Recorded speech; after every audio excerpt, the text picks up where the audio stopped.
Okay, सो topic है atomic structure में। आपने ग्राफ देखे होंगे वेव फंक्शन के, जो रेडियस के चेंज होते हैं कैसे चेंज होता है, रेडियल प्रोबेबिलिटी डेंसिटी या फिर radial probability function that is 4 pi small R square and capital R square. ठीक है, साई आपको पता है कि साई का बेसिकली कोई मीनिंग नहीं होता है। इट इज़ जस्ट जो वेव का जो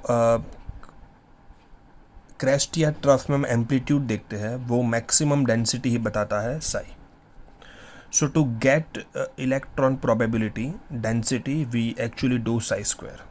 सो ये 1s 2s एंड 2p के मैंने ग्राफ आपको समझाया है। ये न्यूक्लियस के पास 1s जो है उसका एम्पलीट्यूड बहुत ज़्यादा होता है। As I move away the density keep on decreasing, then after 1s orbital ख़त्म हो जाती है as I move away from the nucleus. ठीक है, 2s के अंदर क्या होता है, सेम वे। ये जो आप देख रहे हो ना, ये नोड है जहाँ पर इलेक्ट्रॉन प्रोबेबिलिटी जो है वो इंटरसेक्ट कर रही है, ये 0 है। ठीक है, और फिर ये नेगेटिव वैल्यू जाती है, ये प्लस है और माइनस। साई की वैल्यू नेगेटिव जा सकती है, बट साई स्क्वायर, इसका स्क्वायर करता हूँ तो यहाँ पर तो कोई फ़र्क नहीं पड़ेगा, डेंसिटी भी सेम होने वाली है। पीक ज़्यादा डेंसिटी ज़्यादा होगी, लेकिन यहाँ पर ये वाला पार्ट सेम है, ये वाला पार्ट भी नोड है ही है। लेकिन उसके बाद जो यहाँ पर माइनस जाता है, if I do psi square I am going to get the same value positive. देखो आप, ये ऊपर गया सेम वे। ठीक है, और यहाँ पर again there will be no change. Okay, चलो नाउ मोस्ट इंपॉर्टेंट ग्राफ जो है वो है radial probability function 4 pi R square capital R square. ठीक है, इसके लिए एक एडवाइजेबल चीज़ है कि आप रेडियल नोड की हेल्प ले लो, फिर आपको किसी का भी ग्राफ पूछेंगे ये आप ड्रॉ कर पाओगे। मैं यहाँ पर एग्जांपल देता हूँ, यहाँ पर 4 पाई आर स्क्वायर और यहाँ पर है स्मॉल आर। ठीक है, सो मानो मुझे 1s का ड्रॉ करना है, तो 1s के लिए वैल्यू क्या हो जाएगी इसकी, रेडियल नोड की, तो n 1 है, l 0 है और ये 1 है, मतलब क्या हो जाएगा 0, मतलब there is not any node नहीं है इसमें एक भी। ठीक है, सो इसको बताया जाएगा ऐसे, कोई नोड नहीं है, या फिर थोड़ा ऊपर से ऐसे बताओ चलेगा। यह है 1s। अब मानो मुझे 2p का बताना है, सो 2p के अंदर ये 2 माइनस p की वैल्यू 1 और 1 इज इक्वल्स टू 0, तो इसका ग्राफ भी ऐसा ही रहेगा। फ़र्क कैसा आएगा, 1s ऐसे ड्रॉ करते हैं, थोड़ी ब्रॉड होती जाएगी बिकॉज एरिया बढ़ता जाएगा। सो 1s 2p 3 फिर 3d और 4f, ये सब के अंदर रेडियल नोड की वैल्यू 0 होगी, तो ग्राफ जो है उसका प्रेजेंटेशन ऑलमोस्ट सेम रहेगा। खाली जो है मैं आपको बता देता हूँ, ये है 1s, ये 2p, ये 3d और ये 4f।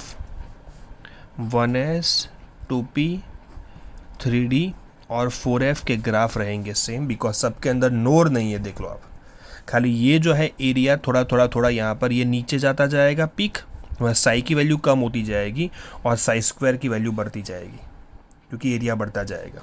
ठीक है, अब अगर मैं आपको रैंडमली बोलूँ कि मुझे ग्राफ ड्रॉ करना है 5p का, तो 5p का मतलब क्या हो जाएगा, 5 माइनस p की वैल्यू, p के लिए l की value 1 minus 1, so 5 minus 2 is equals to 3।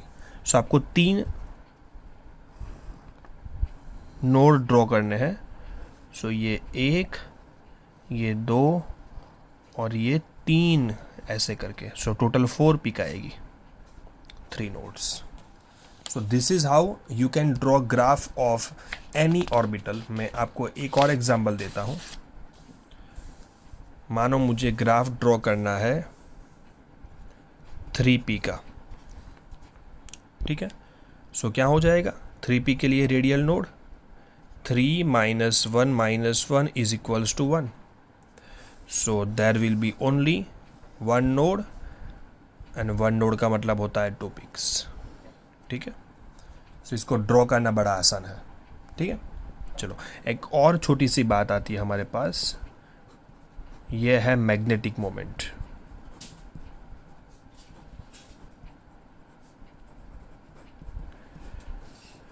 ठीक है, मैग्नेटिक मोमेंट हम बोलेंगे म्यू।